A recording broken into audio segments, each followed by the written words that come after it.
Baik warga Jakarta, menyambung perbincangan kita dengan Ibu Nahdiana selaku Kepala Dinas Pendidikan Provinsi DKI Jakarta dalam Disdik Menjawab. Baik Bu Nana, kita lanjutkan lagi ya Bu untuk pertanyaan dari masyarakat nih Bu terkait dengan uji coba sekolah tatap muka terbatas.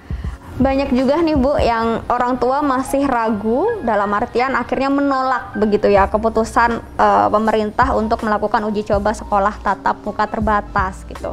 Itu bagaimana tanggapan Disdik Bu mengenai orang tua yang sampai saat ini mungkin masih banyak yang menolak begitu Bu? Orang tua yang menolak juga punya alasan. Orang tua yang ingin segera anaknya masuk sekolah juga punya alasan. Nah, disinilah kami memberikan hak penuh kepada pilihan orang tua. Sehingga pembelajaran yang kami siapkan adalah pembelajaran yang campuran. Jadi blended learning ini bagaimana nanti ketika orang tua belum mengizinkan anaknya, hak belajarnya masih tetap dapat. Jadi bagi para orang tua, jangan risau ketika aku kok masih ragu ya untuk aku masuk sekolah.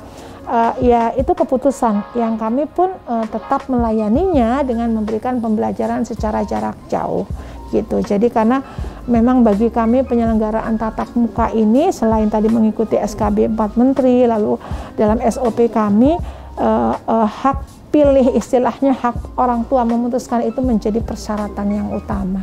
Ada juga kan Bu ya untuk sekolah yang berkonsep asrama atau boarding school begitu Bu. Seperti apa Bu ketentuan pembukaan sekolah dengan jenis konsep atau dengan sekolah berkonsep asrama ini Bu? Atau mungkin masih belum dibuka atau seperti apa?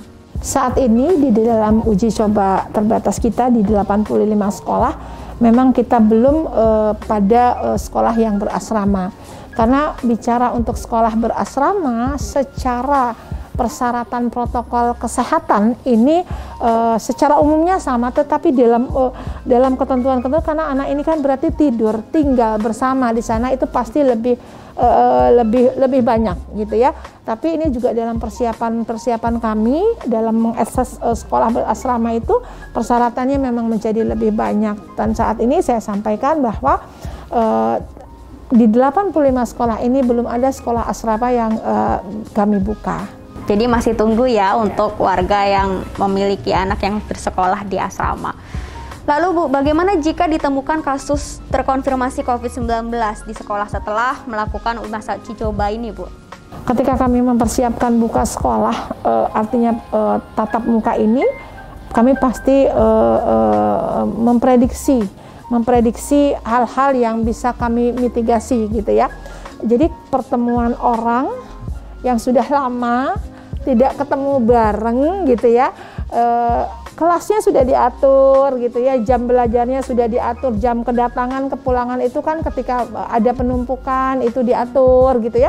Kalau bicara protokol kesehatan ini kadang mudah diucap tapi begitu kita implementasikan itu perlu kesadaran masing-masing individu gitu ya. Kita harus mempersiapkan ini gitu, maka kita ada alur untuk SOP ini untuk emergency break ketika ada terkonfirmasi. Apa yang harus dilakukan sekolah, harus lapor kemana dan apa, itu yang menyebabkan salah satu persyaratan dalam assessment kami adalah adanya kerjasama dengan pelayanan kesehatan yang terdekat dengan sekolah. Lalu emergency break ini sesuai dengan peraturan gubernur juga bahwa dilakukan 3 kali 24 jam untuk disinfektasi, lalu nanti untuk tracing dan lain-lain itu. Jadi itu sudah kita siapkan. Baik Bu, uji coba sekolah tatap muka terbatas ini akan berlangsung lagi gitu ya, nanti pada tanggal 24 Mei sampai dengan 24 Juni. Lalu apakah akan ada perbedaan Bu dari segi jumlah sekolah, itu apakah nanti tetap 85 sekolah piloting yang sudah berjalan kemarin atau justru ada tambahan jumlah sekolahnya Bu? Ya, saat ini kita terus melakukan secara paralel karena 85 sekolah ini itu kan bukan hanya sekolah yang di bawah koordinasinya Disdik saja, tetapi ada madrasah. Kami bekerja sama dengan teman-teman dari Kemenak gitu ya untuk membuka sekolah ini. Jadi pada saat nanti apakah ada tambahannya Bu atau akan tetap. Ini yang sedang kita lakukan paralel, yang jalan piloting terbatasnya ini tetap kita monitoring, kita assess, yang belum itu juga kita lakukan assessment. Nah, yang jelas ini sudah jalan PTM ini, kita evaluasi terus, kekurangan kelebihannya akan kita lakukan. Jadi di periode berikutnya nanti akan kita umumkan berapa sekolah yang akan layak, ataukah ini memang ternyata belum ada nih gitu. Baru yang 85 ini yang jalan, karena kita ingin pada masa transisi ini betul-betul kita full control, sehingga kita dapat model gitu ya. Nanti ketika tahun ajaran baru, harapannya adalah sudah makin banyak sekolah yang lebih siap dengan kebiasaan baru. Apakah kanal Disdik Bu yang sudah ada saat ini juga berfungsi untuk menerima pengaduan masyarakat soal uji coba tatap muka sekolah terbatas ini Bu? Kita memang membuat kanal di ada 2 nomor telepon gitu ya, di 2 nomor telepon yang ada. Tetapi kita juga tidak hanya mengatakan bahwa hanya di Disdik, di sekolah pun kita membuka pengaduan-pengaduan itu. Lalu kita juga proaktif. Jadi ada monitoring yang kita lakukan secara berkala, itu seminggu sekali, itu sudah paling lambat ya, seminggu sekali. Jadi ada atau tidak ada pengaduan masyarakat, kita ingin ada yang kita awasi secara mandiri gitu. Jadi supaya nanti nggak nunggu sifatnya.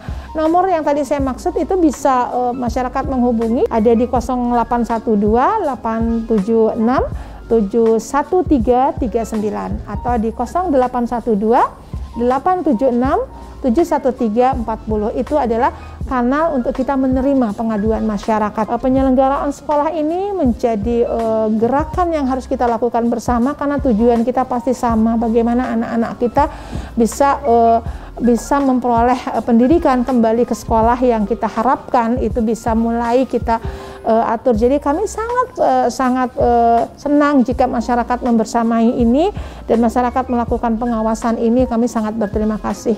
Terima kasih warga Jakarta yang sudah menyaksikan Disdik Menjawab kali ini. Kita akan bertemu lagi di Disdik Menjawab berikutnya. Sampai jumpa.